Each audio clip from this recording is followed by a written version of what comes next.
Сите и нема погрешен пример кога станува збор за деца и кога ги гледаме секогаш изнадуваат насмевка и позитивна енергија, меѓутоа ќе слушнеме всушност малку од другата страна како родителите се одлучуваат да ги постираат своите деца на социјалните мрежи, но и кој ќе биде, ако веќе одиме по Инстаграм речник, контентот кој што ќе го споделуваат на социјалните мрежи, односно самата содржина. Сузе, добро утро и повели.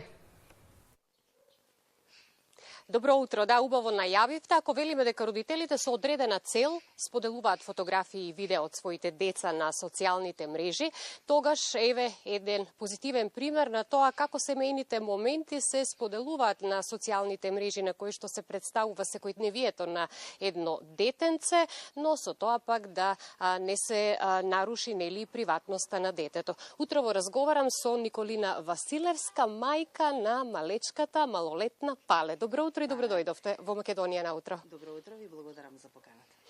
Како започнавте да споделувате фотографии и видеа од вашата ќерка на социјалните мрежи и каде всушност вие ја гледате границата меѓу споделување на семејните моменти, но и зачувување на приватноста на детето?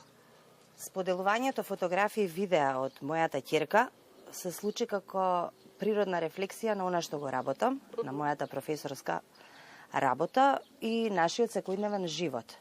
Границата е во рамки на сето она што е морално, што носи добра порака и е едукативно. Се што е надвор од сето тоа, воопшто не се објавува. Значи, како некој кој што се занимава со ширење на македонската култура, традиција, уметност и јазик, внимавам сите тие видеа да бидат во рамките на тоа.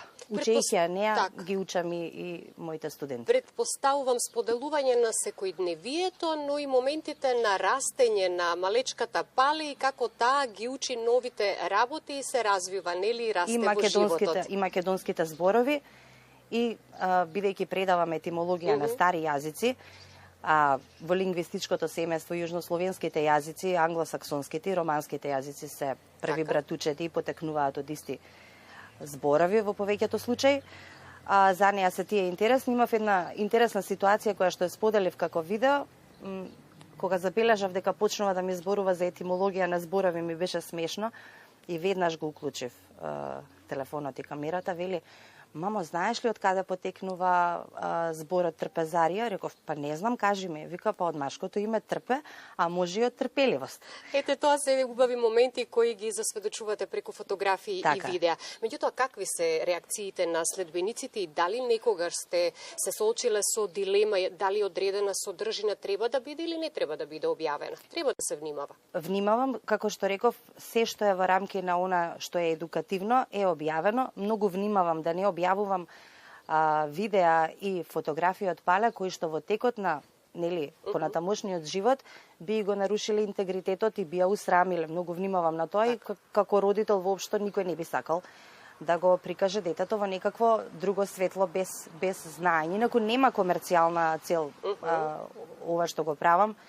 И во денешно време многу често децата се споделуваат и од комерцијална. Секако, јас имам примерна професија и ова е само нешто кое што мене ми дава задоволство. Ме прашавте за тоа како реагираат следбениците. Немам следбеници, ама тие кои што ги гледаат видеата се позитивни реакции. Да, позитивни коментари има секако.